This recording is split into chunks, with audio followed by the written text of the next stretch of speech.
Hello, and welcome to the Professor Podcast with Ruth and Claire. Each episode, we talk about a particular topic in the life of a professor. We are tenure-track faculty members in the sciences, working at a primarily undergraduate university in California. The purpose of our podcast is reflection, so we bring something we think is working and something we're working on to discuss.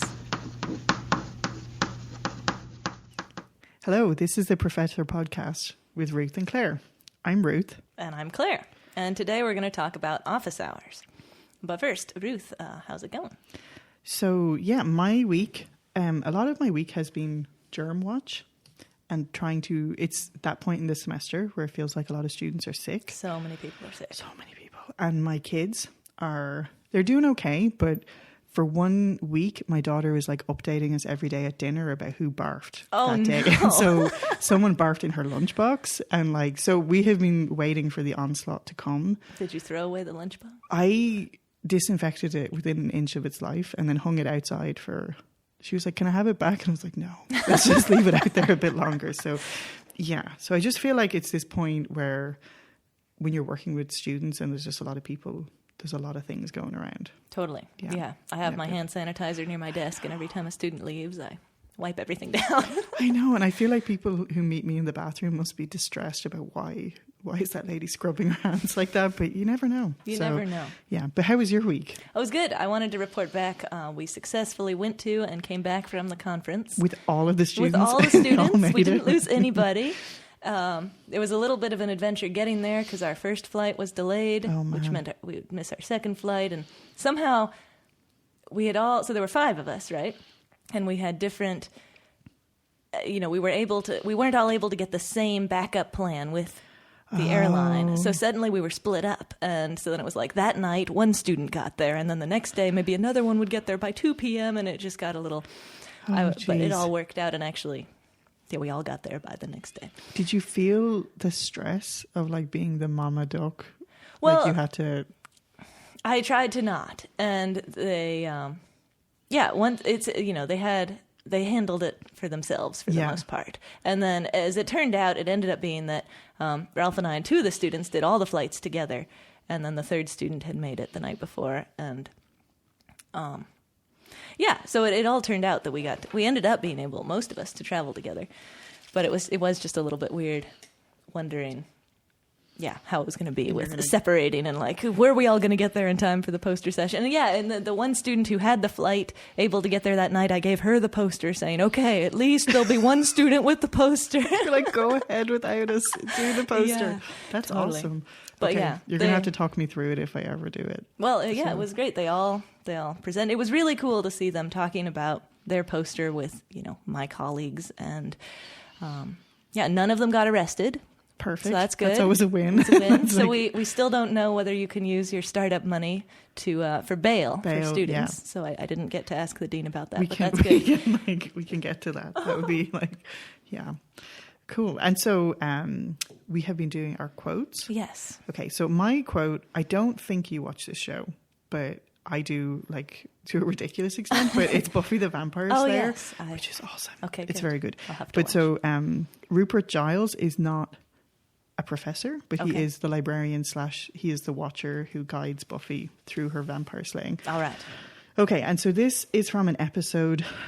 All of this stuff is in the 90s, but it's when computers were just becoming a thing, and the computers, they're scanning books into the computer, and a demon inadvertently gets into the computer system. But anyway, he is arguing with someone about why he doesn't like computers. Okay. And he says, smell is the most powerful trigger to memory there is. A certain flower, a whiff of smoke, could bring up experiences long forgotten. Books smell musty and rich. The knowledge gained from a computer, it has no texture, no context. It's there and then it's gone. If it is to last, then the getting of knowledge should be tangible. It should be smelly. So that's what I'm going with. Cool. This week. So you should have smells while you're learning? Yes, and I think I do have sort of feelings about, I think because I'm quite old, so ebooks are not as natural to me. And I think, hasn't there been some studies that show that information from ebooks does not retained as well? I have heard that. Something about it not being in a consistent part of the page or something. Yeah, and I do wonder sometimes about students there does seem to be some kind of, and obviously expense is an issue, but there seems to be some other level of commitment when you have the textbook. And so there's something about just some random PDF or whatever. It doesn't seem as tangible. Sure. Yeah. Yeah. Okay, so I like it. Yeah. So today, and also you should watch Buffy the Vampire Slayer. It's very good. Good lessons. Yeah, I'm like, assigning you homework. Okay, and so today we're talking about office hours. Yes. And so we're starting with what works well for you. Okay, so what I think goes pretty well, I try really hard to be welcoming in my office hours and to not... I try to help students feel as least uncomfortable as possible when they're in my office hours. And so some of the ways I do that, I try to be very respectful in everything I say, and I try to be sure to portray my confidence that they can learn the material. And, I'm sure it's not universally agreed upon that I'm successful at this, but I do get a lot of returning students to my office hours. And so I feel like that approach of... trying to go for as comfortable a place as possible is hopefully working. Yeah, that sounds awesome, because I think I have heard students say about other professors, oh yeah, I went to his office and there's no point, it was terrible, or I felt really embarrassed to be there or something, and don't go back. So yeah, repeat business is like a good indicator. Exactly. That's my goal, is that they'll... Because, usually the students who come regularly end up learning more material, I think, than they would learn if they didn't come regularly. And so, trying to make their first experience there, and all the later ones, of course, be a good one. Oh, yeah. And then that carries on. For. Yeah. Yeah. And I think it seems like something that often comes up in conversations about students being first generation. Like, one of the biggest things that's mentioned is not having the knowledge that office hours is a really good thing to do. Right. And there's some sense that you only go if you're in trouble, or if there's some, because sometimes it seems, the biggest thing people can say is like, but I don't even know what to ask. Right, and so exactly. Just that kind of welcoming. Totally. Yeah. Yeah, I hardly ever went to office hours when I was an undergraduate. And I, if I could tell my old self something, it would be, well, try it, I know. And there were a couple faculty who I got on good terms with, and I would go regularly, and that was super helpful. But it didn't occur to me that I could try to do that with other faculty too. So, I don't know. It does seem like it's a tough thing to get past. Oh, yeah. And I think in Ireland, it wasn't really a thing. I didn't even really know what the phrase meant when I was came to grad school. And I didn't quite understand what it meant. But yeah, that is very cool. So what's working for you? So one thing that's working for me recently, and it's completely out of my own control, and it's not something I've done, but there has been a little student lounge that has opened beside my office. Ooh. And it's been really helpful with kind of controlling traffic in my office, and sort of sometimes people come in and see there's someone sitting there and just leave. So kind of being able to say, oh, here's the way you could start this problem. Why don't you go next door and try it and then come back? And it kind of keeps cycling. A little bit more. Yeah, because otherwise sometimes people kind of camp out and then other people want to wait until that person's gone, but they're going to be there for a while. Right. And it's weird because last semester I had very office hour heavy classes. I think it was just the number of students that were in each of the classes and then the homework assignments. And this semester I have a tiny class. And so now it's just tumbleweeds. Like, no one is coming to office hours. But last semester it felt like Grand Central Station or something. Wow. And you were kind of like conducting all of these people. And so... All right, next. Yeah, totally. It's like, take a ticket. And there was people were getting irritated. Because they would come and, yeah, sure. Yeah. And then the other thing that I kind of wanted to say... Ooh, two things. It's a thing that's working well with an asterisk. And so it's sort of controversial, and this could be in the not so well. But I had this thing last year for this one class that had very extensive homework assignments. Okay. And I had a Zoom office hour. Oh, right. At nighttime. Not nighttime, 8 o'clock. Not 2 in the morning or something. You're when everyone's unraveling. And it was so successful, and it was really well attended, and students were all about it and loved it. And I hated it. I was so tired, and it was... Sure, it's your evening. You're trying to decompress. And it was kind of a thing sometimes, because my husband would be like I would have to make sure the kids... I mean, they were in bed at that time, but he would sort of be always like, okay, you're on kid duty. sometimes the kids would make a guest appearance if they came out looking for water or something, and which was fine by the end of the semester. But it's weird because I know it was something that really benefited the students. Right. They really got a lot out of it, especially like we said before, we have students who work a lot. And so having this, but I don't know if I would do it again. It was too much. Yeah, it was too much. And it felt like it was exhausting to have this thing every Wednesday night. That is tough. So I don't know. It worked well for the students and it did not really for me. Yeah. So I don't know. But the Zoom thing was actually really worked. That's really interesting. Yeah, I mean, I've heard of faculty. It seems like a cool thing to do to have your office hours somewhere else. Right. Like in a student center or in the library or at least in a large room that lots of people could fit in. And that sounds like kind of a similar thing, although it was even more accessible for what you were doing because you could be anywhere and Zoom in. And this sounds, again, back to my recurring theme of laziness, but you know when people have their office hours somewhere else on campus in a huge room, but how do you get there? Like, how do you get there on time? Right. Like sometimes I feel like I barely am like doing stuff and then open my office door and, you know, so yeah. So I admire those people, but I'm also don't know how they do it. I've totally fooled students who are waiting in the hallway and I open my door I've been inside with the door closed and I open it before my office hours start, but they assumed I wasn't there and so they're waiting in the hallway. And so now whenever I do that, if my office hours are starting and I open the door, I poke my head in the hallway and make sure nobody's waiting. But yeah, no, I know what you mean. It feels too much to me too, to schedule them elsewhere. Because, you know, it's great if people just come in and out and on days when there's lots of people visiting, it would be great to have a larger room, but that's not every day and it's kind of hard to predict when it's going to happen. Totally. So yeah, I've just been having my office hours in my office too. Yeah. I was wondering if I might do something in a future semester where like right before the midterm I have these Zoom office hours. And that's a good idea. Yeah. So, and it was tricky. I would like sort of mime things with a little whiteboard, but it really worked. But again, so much. I have done in the past have special office hours, either extended office hours or in a bigger room right before midterm. Yeah. And that has worked well, and I've gotten good feedback about that. Because, yeah, that is the time when you expect more people. Yeah. But I don't know, that's kind of a busy time in the semester for you to do an evening Zoom. But there is, sorry, I'm just getting right into what's not going well. Okay, let's go for it. But, well, you go first. Okay. Because I'm just going to keep going. So my problem is, I feel like, for the most part, I'm satisfied with recurring office hour visits, but I have trouble getting people to come the first time, you know?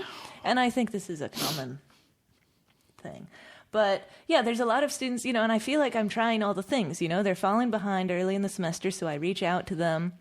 We have a conversation.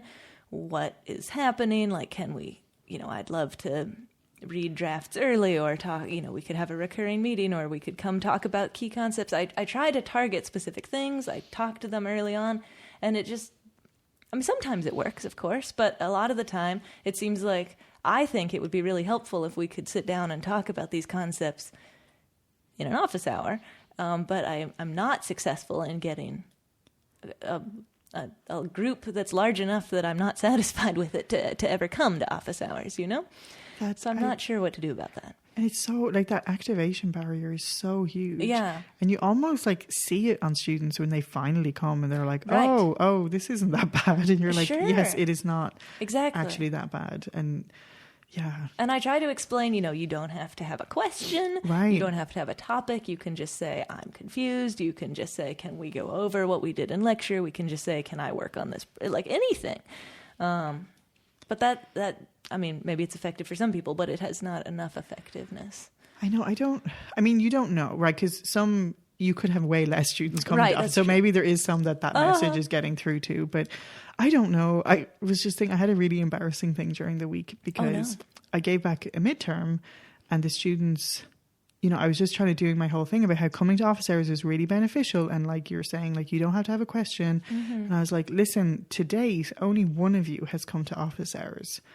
And then these two were like, what about the time when we came? And I was yeah, okay, so 3. And then this other girl was like, well, actually, I was there this week. And I was like, okay, just never mind. The point is, you should come to office hours. And I just totally discredited myself. That's too bad. I don't know what I was thinking. But yeah, I know. And like, one thing I've been trying to motivate them with is like, there's no reason anyone shouldn't be getting 100% on the homework, and that can help your grade. And so you could always come and check your answers.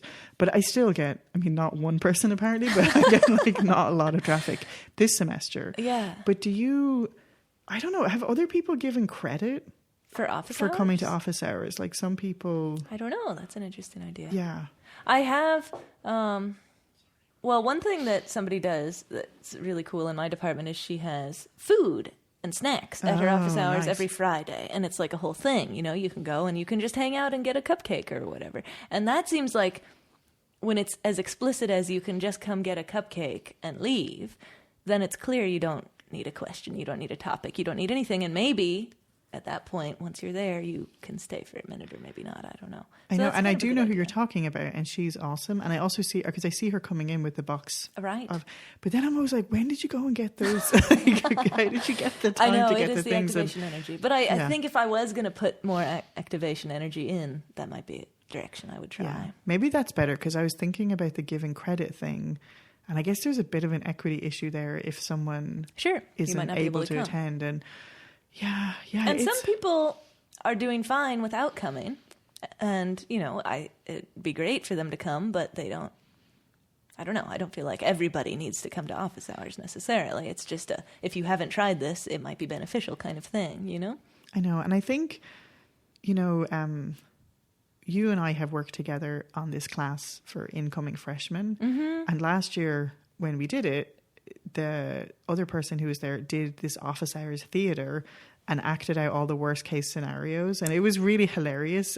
But he was saying, like, I think one of the worst fears students have is just not even someone being mean to you, but just staring at each other and having nothing to say. And that was the most laughs. So I don't know. Yeah. I mean, I love the office hour theater. That sounds awesome. It was very funny. He was hilarious. But yeah, because it does. And it feels like if there was some way you could get them to come, like you said, with the cupcake or whatever. Mm-hmm. And then once they've been there, it's like, then if they do have a question, then they'll just come along. Exactly. And that will be, yeah. Because some students are comfortable enough coming by that they just swing in and say, hey, I just had this one question. And that's great. Right. I think that is fantastic. If you just have one question, just swing by and ask the question. That's awesome. Or if you have a longer one, stay. But, you know, so to get to that point takes a few visits, I think. Yeah. And I wonder, it's so weird because like that one class where I had the Zoom office hour, they almost every single person came to office hours. Really? So is there some like culture that can happen in the class? Interesting. Or like where, I don't know. Did they come physically or to the Zoom? Both. I mean, and the homeworks were kind of intense, but still it was just, it was weird. There was just this constant ebb and flow of them. So I don't know if it was like within the class, there was this climate of we all go to office. I have no idea. I mean, there's definitely class climates, but I wonder if the Zoom office hour had anything to do with it. Like it was easier to go to a Zoom office hour and then they could go to a real office hour. Yeah. And I shouldn't say real. No, but yeah, well, kind of, but yeah, I don't know. It's mysterious. Huh. But it sounds like you are doing all the right things and you can always just keep sending out those beacons. Yeah. And yeah, but maybe I wonder, have you ever, so someone recently I saw a talk they did where they explicitly invited a specific person, like sent them an email and said, hi, Joan, I think, you know, I'd love to see you come to office hours and I think, you know, blah, blah, blah. Do you think that might? And then we'll send out, you know, an email to all 5 of the students you're trying to Yeah. I mean, I have sent out individual emails like that, but I guess I haven't explicitly said, will you come to office hours tomorrow? Yeah. Oh, yeah. Maybe like I don't know. Or I don't know. Sometimes I've thought about doing a survey about like, why do you not come to office hours? Like, is it just the time or? Yeah. I don't know. And I'm sure a lot of it is, you know, they're at a different part of campus at that time of day and it'd be a whole hassle to walk over. Yeah. Okay. So what's not working for you with office hours? So I have 2 things written down. One is, how do you make them come to office hours? Okay. Yeah, that's the same thing. That's why I'm like, yeah. And this semester, it doesn't feel like as much of an issue because the class is quite small. So I think they get a lot of time in the tutorial section if they have little questions. So like during actual class time, you're able to interact with them all. Yeah.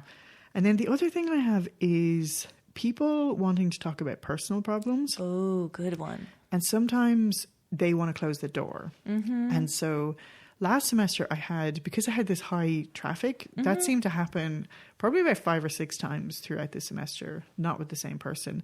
But on my evaluations last semester, someone wrote this whole rant about how they would come to office hours and the doors closed and right. therapy should be in a different, whatever. And so I don't know. Yeah, I don't know what to do with that, because I don't know what is the expectation with office hours? Are you available to everybody?